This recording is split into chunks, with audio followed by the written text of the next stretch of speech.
Hello, this is Tony Heller from RealClimateScience.com, setting the record straight about climate. In this video, I'm going to discuss the actual climate news going on as opposed to the fake news from the mainstream media. 2 years ago today, the northeastern U.S. was experiencing the coldest start to a year on record. The Potomac was frozen solid. I took a little walk on it, and the reflecting pool had people ice skating on it. Temperatures were below 0 F, minus 18 C, just outside of Washington, D.C. Now let's fast forward to 2019, which was one of the coolest years on record in the United States. This graph shows the average daily maximum temperature at all 1,218 United States Historical Climatology Network stations from NOAA. The graph runs from 1895 until 2019. The two hottest years were 1934 and 1921, and this year was one of the coolest, along with 2008, 2009, 2013, 2014, and 2018. 6 of the coolest years on record in the United States have occurred since 2008. This graph shows the percent of days above 95 degrees Fahrenheit or 35 degrees Celsius. 1936 was the hottest, but the last 7 years have all been among the coolest on record. This next graph is very interesting. It shows the average daily temperature range, the difference between the daily maximum and the nighttime minimum. 2019 had the smallest daily swings in temperature on record, and 2018 was second smallest. That means the weather has been very mild recently. Not a lot of extremely hot weather and not a lot of extremely cold weather. This is the exact opposite of the story which the press wants you to believe. Moving up to the Arctic now, Arctic sea ice extent is, for all intents and purposes, normal. Arctic sea ice extent is highest for the date in the past 8 years.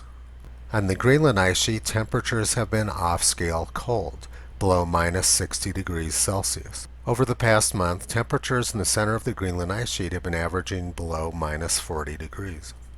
And temperatures in Alaska have also been extremely cold. The northern hemisphere has turned into a disaster for climate alarmists, so they've moved south to Australia. This article from the Financial Times was reported by Anthony Watts today. The Financial Times says that we need a global dictatorship to stop the bushfires in Australia. They apparently believe that the only way to stop bushfires is to take away people's automobiles and plane travel. This stems from their core belief system in socialism and also their superstition that carbon dioxide controls the climate.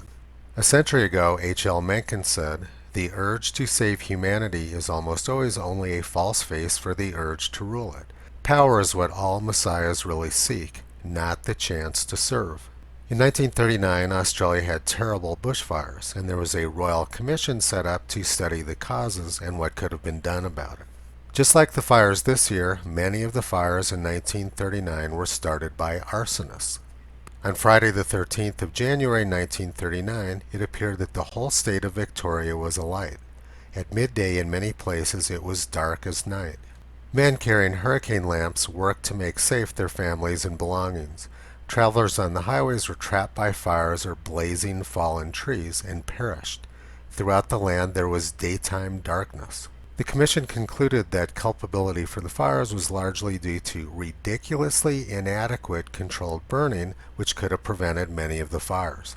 2 days earlier was the hottest day on record in Melbourne, Adelaide, and Canberra. And a similar story in January 1906. Victoria reached their all-time record temperature of 124 degrees at Mildura, and almost the entire state of Victoria was on fire. And very similar story on February 6, 1851. When Melbourne reached 117 degrees in the shade at 8 o'clock in the morning, and most of the state of Victoria burned up that day. Australian firefighters say that the fires have nothing to do with climate change and everything to do with fuel loads. Just like in 1939, the excess fuel loads are due to Greens protesting and blocking controlled burns. Australia has all kinds of laws which guarantee a huge buildup of fuel load on the ground, thus ensuring massive fires when they come.